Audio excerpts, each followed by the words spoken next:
हरे कृष्णा। प्रिय दर्शकों, स्वागत है आपका। मैं हूं आचार्य शंकर और आज मैं आपकी कुंडली के आधार पर यह बताने वाला हूं कि आखिर आपकी कुंडली में ऐसे कौन से ग्रह होते हैं कि आपको विदेश में जाने के लिए उत्सुक बना देते हैं। हमारे देश के अधिकाधिक युवा विदेश में पढ़ना चाहते हैं और विदेश में काम करना चाहते हैं। व्यवसायी वर्ग भी एक्सपोर्ट इंपोर्ट का काम करना चाहते हैं, वो विदेश में सेटल भी होना चाहते हैं। यदि ज़्यादा पैसा हो गया तो ऐसे कौन से ग्रह हैं कि वो विदेश जाने के लिए आपको तत्पर कर देते हैं। ऐसे संदर्भों में आखिर कौन से कुंडली के भाव से विचार किया जाए कि आपके जीवन में विदेश का कितना सुख है। क्या केवल पढ़ के वापस आ जाएंगे? क्या आप वहाँ पे सेटल हो जाएंगे या आपको अच्छा पैकेज मिलेगा ही? कोई ज़रूरी नहीं है कि विदेश में रहने वाले सारे लोग अच्छे पैकेज में ही होते हैं। तो आपकी कुंडली का कौन सा ग्रह है जिम्मेदार, कौन सा भाव है जिम्मेदार, और यदि आपका अब तक विदेश जाने का वीज़ा नहीं लगा है तो उसके लिए बेहतर उपाय कौन सा है। यदि आपका बेटा विदेश में शिक्षा पाना चाहता है लेकिन यदि कुंडली में ग्रह योग ही नहीं है तो क्या उपाय करें कि उसकी शिक्षा विदेश में हो सके। इन सारे विषयों पर आधारित है आज का कार्यक्रम।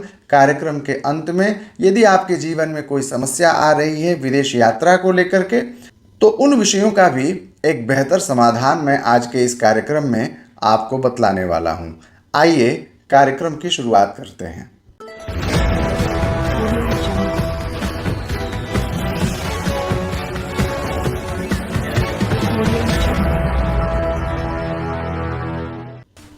दर्शकों, जब राम और रावण का युद्ध समाप्त हुआ तो लक्ष्मण जी को लंका बहुत अच्छी लगने लगी। उन्होंने राम जी से कहा, भैया क्यों ना हम लोग लंका में ही रहते हैं, यहीं पर क्यों नहीं अपना आवास बना लेते हैं। लंका इतनी सुंदर है और हमने तो लंका को जीत भी ली है। बड़ा सुंदर उत्तर दिया था भगवान राम जी ने। कहा कि अपि स्वर्णमयी लंका न मे लक्ष्मण रोचते, जननी जन्मभूमिश्च स्वर्गादपि गरीयसी। लक्ष्मण, यद्यपि यह लंका सोने की है लेकिन मुझे आकर्षित नहीं करती, मुझे नहीं भाती है, क्योंकि अपनी माँ और अपनी मातृभूमि तो स्वर्ग से भी बढ़ कर के होती है। लेकिन कुछ ऐसे ग्रह हमारी कुंडली में होते हैं कि वे आपको विदेश का आकर्षण दिलाते ही दिलाते हैं। आज हम चर्चा कर रहे हैं कौन से ऐसे ग्रह हैं और कौन से भाव का कौन ग्रह कहाँ बैठ कर के यह सब खेल रचता है। दर्शकों, यदि विदेश यात्रा का आपको आकलन करना है तो आप सबसे पहले जिस ग्रह की चर्चा करेंगे वह ग्रह है राहु। राहु ही एक ऐसा ग्रह है जो आपको विदेश की यात्रा दिलाता है और राहु ही आपको विदेश में स्थापित भी करता है। सबसे प्रमुख ग्रह है विदेश यात्रा का राहु। तो आपको यह विचार करना है कि आपकी कुंडली में राहु कहाँ बैठा हुआ है। तो यदि आपकी कुंडली में राहु तीसरे भाव में, छठवें भाव में, सातवें भाव में, नवें भाव में और 12वें भाव में बैठ जाएगा तो निश्चित ही विदेश के प्रभाव में आप आएंगे और मातृभूमि से आपकी दूरी बढ़ेगी। और यदि यह 12वें भाव में बैठेगा राहु तो यह सबसे ज़्यादा प्रभावी माना जाता है विदेश में स्थापित हो जाने के लिए। एक बात और देख लेना चाहिए कि आपकी कुंडली में राहु की स्थिति कैसी है। राहु की स्थिति देखने का मतलब कि राहु की युति किन ग्रहों के साथ में है। उदाहरण के तौर पे राहु 12वें भाव में बैठा तो सही, लेकिन सूर्य के साथ में बैठेगा तो इस योग का प्रभाव थोड़ा न्यून हो जाएगा। यदि 9वें भाव में भाग्य के स्थान में राहु बैठेगा तो विदेश की यात्रा कराएगा लेकिन स्थापित नहीं कराएगा। अब भाग्य के स्थान में बैठा हुआ राहु ठीक है, लेकिन राहु के साथ में चंद्रमा भी बैठा है तो भाग्य के स्थान में आपका ग्रहण लग गया। इसके कारण विदेश की यात्रा के काम बनते बनते आपकी कुंडली में बिगड़ जाएंगे। अब बात करते हैं भाव पर। सबसे पहला कोई भी प्रश्न आपके जीवन में आए तो सबसे पहला विचार आता है आपके लग्न की स्थिति क्या है। यदि आपके लग्न की स्थिति द्वादश भाव में हो जाए, यानी कि लग्नेश 12वें भाव में बैठ जाएं, 12th हाउस में यदि लग्नेश बैठ जाएं तो भी विदेश यात्रा का संयोग बनता है और विदेश में आपकी स्थापना भी हो जाती है। वैसे तो विदेश का स्वरूप तीसरा भाव भी देता है। लग्नेश यदि तीसरे भाव में बैठ जाएं, लग्नेश यदि सप्तम भाव में बैठ जाएं तो भी यह मातृभूमि से आपको स्थानांतरित करते हैं, लेकिन सप्तम भाव में बैठा हुआ, तीसरे भाव में बैठा हुआ उतना प्रभावी नहीं होता जितना कि लग्नेश 12वें भाव में बैठ जाने से विदेश जाने का आपका स्वरूप निश्चित हो जाता है, स्थिर हो जाता है। तो अब तक मैंने जो बातें बताई हैं विदेश यात्रा की, वह यात्रा केवल नहीं है, वह आपकी विदेश में स्थापना की बात हमने बताई। आप वहीं पढ़ेंगे, वहीं सेटल होंगे, वहीं रहेंगे, वहीं शादी करेंगे, वहीं बच्चे पैदा करेंगे और वहीं के हो के रह जाएंगे। आपकी बाद की पीढ़ी भारतीय मूल के लोग कहे जाएंगे। अब मैं बता रहा हूँ कि यदि आप विदेश घूमना चाहते हैं तो क्या आपकी कुंडली में विदेश भ्रमण का योग है? विदेश भ्रमण कराने वाले 4 ग्रह हैं, चंद्रमा, शनि, शुक्र और राहु। ध्यान दीजिएगा, ये 4 ग्रह यदि आपकी कुंडली के 12वें भाव में बैठेंगे तो आप विदेश की यात्रा अवश्य करेंगे। भारत में रहने वाले लोग विदेश का मतलब यह समझते हैं कि विदेश मतलब जहां पासपोर्ट लेकर के जाया जाए। ऐसा ही नहीं है। पासपोर्ट लेकर के तो आप भूटान और नेपाल भी जाते हैं। मैं बात कर रहा हूं जितना ही मजबूत ग्रह स्थिति आपकी कुंडली में बनेगी उतने ही मजबूत देश का वीज़ा स्टैंप होगा आपके पासपोर्ट पे।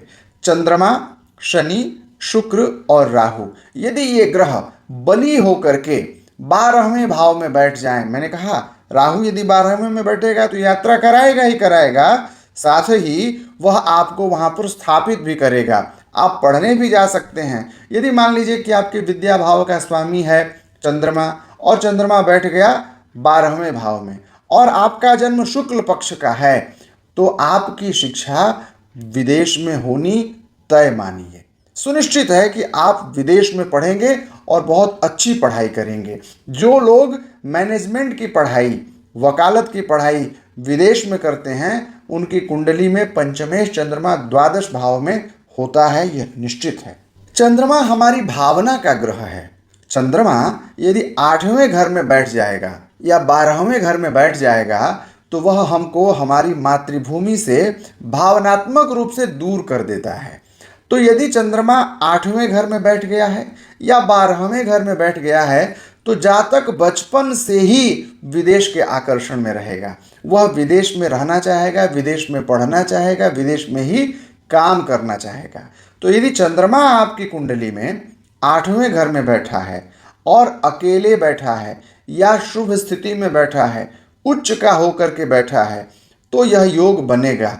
लेकिन यह योग मैं बता रहा हूँ शिक्षा के संदर्भ में, तो यह योग आपके एक्टिव एकेडमिक लाइफ पीरियड में आना भी चाहिए। यानी कि चंद्रमा की यदि महादशा आ जाए या आपकी कुंडली के कारक ग्रह की महादशा में चंद्रमा की अंतर्दशा आ जाए, पढ़ाई वाली अवस्था में पता चला कि 55 साल की अवस्था में चंद्रमा की महादशा आ रही है, 55 साल के पहले तक राहु थे, 18 वर्ष राहु बिता दिए, तो ऐसे में तो फिर वह संयोग बनेगा नहीं। पढ़ने वाली जो अवस्था थी 18 वर्ष तक की, उसमें राहु की महादशा चली, उसमें जब चंद्रमा आए तो ग्रहण योग था। तो यह चंद्रमा अष्टम भाव में होकर के विदेश की यात्रा तो दिलाएगा लेकिन शिक्षा का संयोग नहीं बनाएगा। अब एक सूत्र और है, आपके लग्न का स्वामी 7वें भाव में, 9वें भाव में या 12वें भाव में बैठ जाए तो भी विदेश की यात्रा का योग बनता है और वह विदेश की यात्रा आपके संपूर्ण स्वरूप में अनुकूल होती है, लाभप्रद होती है। तो यदि आपका लग्नेश 12वें घर में बैठा, सपोज करिए कि आपका जन्म वृष लग्न का है। वृष लग्न का मतलब आपकी कुंडली की शुरुआत हो रही है 2 नंबर से, 2 लिखा हुआ है या 7 लिखा हुआ है, तुला लग्न की है और इसका स्वामी ग्रह है शुक्र। मैंने आपको अभी पीछे बताया कि शनि, शुक्र, राहु और चंद्रमा ये विदेश यात्रा के प्रमुख 4 कारक ग्रह हैं। उनमें से शुक्र यदि आपका लग्नेश हो जाए और वो 12वें घर में जाकर के बैठ जाए तो ऐसे व्यक्ति विदेश में जा कर के अपना नाम रोशन करते हैं और विदेश में उनकी स्थापना होती है। जैसे इंग्लैंड के सांसद हैं वीरेंद्र शर्मा जी। वीरेंद्र शर्मा जी की कुंडली को आप देखिए, वो भारतीय मूल के व्यक्ति हैं और वो इंग्लैंड में सांसद हैं। उनकी कुंडली में शुक्र की स्थिति द्वादश भाव में है और यही उनको नाम, यश और प्रतिष्ठा भी दिलाई। बहुत सारे ऐसे लोगों को भी आप देखिएगा, भारत में मूलतः वो रहने वाले विदेश के हैं और उन्हें भारत में पद्मश्री मिल रहा है, पद्म विभूषण मिल रहा है, वो सम्मानित हो रहे हैं। यह संयोग बनाता है चंद्रमा और शुक्र विदेश में सम्मान दिलाने का, विदेश में प्रतिष्ठित होने का। यानी कि जिस देश में आप हैं उस देश में तो आप सम्मानित हो ही रहे हैं, आपकी सम्मान, आपके सम्मान और आपके यश की प्रतिष्ठा बाहर के देशों में भी होगी यदि आपका लग्नेश द्वादश भाव में बैठेगा, लग्नेश सप्तम भाव में बैठेगा। और यदि वह इन 4 ग्रहों का लग्नेश यदि हो जाए, राहु तो लग्नेश किसी के होते नहीं, 3 ग्रह चंद्रमा, शनि और शुक्र, ये 3 ग्रह यदि लग्नेश हैं और ये लग्नेश यदि 7वें भाव में, 12वें भाव में या 9वें भाव में बैठ जाएंगे तो विदेश जाने से आपको कोई नहीं रोकेगा, विदेश में प्रतिष्ठित होने से आपको कोई नहीं रोक सकता है। दर्शकों, कुंडली में एक बड़ा ही सुंदर योग बनता है जिसे हम कहते हैं लक्ष्मी नारायण योग। 10वें भाव का स्वामी 9वें भाव में बैठ जाए या 9वें भाव का स्वामी 10वें भाव में बैठ जाए।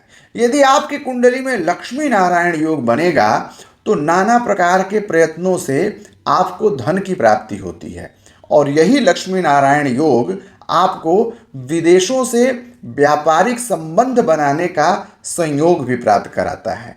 तो यदि आप व्यवसायी हैं, एक्सपोर्ट इंपोर्ट का व्यापार करना चाहते हैं तो आप जरूर देखिए कि क्या आपकी कुंडली के 10वें भाव का स्वामी ग्रह भाग्य के स्थान में बैठा है या दशमेश और नवमेश का परस्पर इंटरचेंज हो रहा है क्या। मेरे एक शिष्य हैं, नाम मैं नहीं बताऊंगा, अग्रवाल हैं, वो अरहर की दाल साउथ अफ्रीका से ले आते हैं और भारत से यूरोपियन कंट्रीज़ में वो बेचते हैं कागज़, लिखने पढ़ने वाला जो स्टेशनरी वाला जो कागज़ होता है। बड़ा अद्भुत काम है उनका। मैं जब उनकी कुंडली को देखा तो बड़ा सरप्राइज हुआ मैं, यही योग उनकी कुंडली में था, 10वें और 9वें का परस्पर इंटरचेंज, और वह दशमेश उनका था शुक्र। जब दशमेश आपका शुक्र हो और वह इंटरचेंज कर जाए तो बड़ा आनंद आता है। बृहस्पति और शुक्र की युति या बृहस्पति और शुक्र का इंटरचेंज, यह भी आपको विदेश में सफल व्यवसाय प्रदान करता है। दर्शकों, ये तो रही बात कि आपकी कुंडली के कौन से ऐसे ग्रह योग हैं जो कि आपको विदेश में स्थापित कराते हैं शिक्षा के लिए, व्यवसाय के लिए या वहाँ पर निवास के लिए। अब मैं आपको बता रहा हूँ कि यदि आप विदेश जाने के इच्छुक हैं और बार बार प्रयास करने के बाद भी आप सफल नहीं हो पा रहे हैं तो कौन सा उपाय करना चाहिए। शनि का उपाय करिए और राहु का उपाय करिए। उपाय के पहले कुंडली का विश्लेषण करा लेना बड़ा जरूरी है कि किस ग्रह की समस्या के कारण ये चीज़ें बन रही हैं। यदि आपको अपनी कुंडली नहीं पता है फिर भी आप यदि कोई उपाय करके विदेश जाना चाहते हैं, विदेश में स्थापित होना चाहते हैं, तो आप राहु का उपाय करिए। राहु का उपाय कर लेने से आपका वीज़ा लग जाएगा। राहु का उपाय क्या है? राहु के उपाय में सर्वोत्तम उपाय माना गया है राहु के वैदिक मंत्र के द्वारा दूर्वा से हवन करना। पूजित और प्रतिष्ठापित अग्नि में दूर्वा वनस्पति, जो घास जो गणेश जी को चढ़ाते हैं ना, उसे दूर्वा कहते हैं। दूर्वा वनस्पति को घी में डुबा करके राहु का वैदिक मंत्र बोल करके स्वाहा करना चाहिए। यदि आप स्वयं वैदिक मंत्र बोलने में सक्षम हैं तो खुद से बोल लीजिए, और नहीं सक्षम है तो एक पंडित जी को कहिए कि वैदिक मंत्र से हमें प्रतिदिन सूर्यास्त के 48 मिनट पहले आकर के आप यह हवन करा दिया करिए। आप 90 दिन तक यह प्रयोग कर लीजिएगा। 100% आजमाया हुआ प्रयोग है। वीज़ा निश्चित लग जाएगा आपका, और आप विदेश में पढ़ना चाहते हैं या रहना चाहते हैं, व्यापार और व्यवसाय करना चाहते हैं, निश्चित आपकी मनोकामना पूरी होगी। राहु का एक बड़ा सहज उपाय मैं बता रहा हूँ। सिलोनी गोमेद अपने दाहिने हाथ के मध्यमा उंगली में चांदी की अंगूठी में शनिवार के दिन से धारण करना आरंभ कर दीजिए। यह भी आपके लिए उपयोगी सिद्ध होगा। राहु का एक और उपाय सुन लीजिए। छत के ऊपर ज्वार के दाने खिला दीजिए चिड़िया को, और तालाब के पास में जा करके मछली को आटा खिला दीजिए। एक विशेष मछली होती है सिंघी मछली। सिंघी मछली, जो जीवित सिंघी मछली हो, उसे आप तालाब में छोड़ दीजिए। ऐसा करने से आपकी मनोकामनाएं पूर्ण होंगी, राहु की कृपा बरसेगी और आपका विदेश जाने का सपना, चाहे आप घूमने के लिए ही क्यों न जाना चाहते हो, वह पूर्ण होगा। आशा करता हूँ आज का यह कार्यक्रम आपको बड़ा रोचक लगा होगा और ज्ञानप्रद तो लगा ही होगा। अब जब मैं ऐसी बातें बताता हूँ तो लोगों को ये जिज्ञासा होती है कि मेरी कुंडली में योग है क्या। तो आप संकोच नहीं करिए, स्क्रीन पर फ्लैश किए जा रहे नंबर्स के माध्यम से आप मुझसे संपर्क कर लीजिए। यदि आपको यह कार्यक्रम पसंद आया हो तो आप मेरे कार्यक्रम को अपने बंधु बांधव और मित्रों के साथ में भी साझा करिए, क्या पता वो भी विदेश जाना चाहते हों। मित्रों, मैं प्रतिदिन शाम 6 बजे ऐसे ही रोचक कार्यक्रमों के साथ आपके सम्मुख उपस्थित होता हूँ। यदि आपकी ज्योतिष विषय में रुचि है तो हमारे चैनल को सब्सक्राइब कर लीजिए, ताकि आपको प्रतिदिन ऐसी जानकारी, रोचक विषयगत जानकारी मिलती रहे।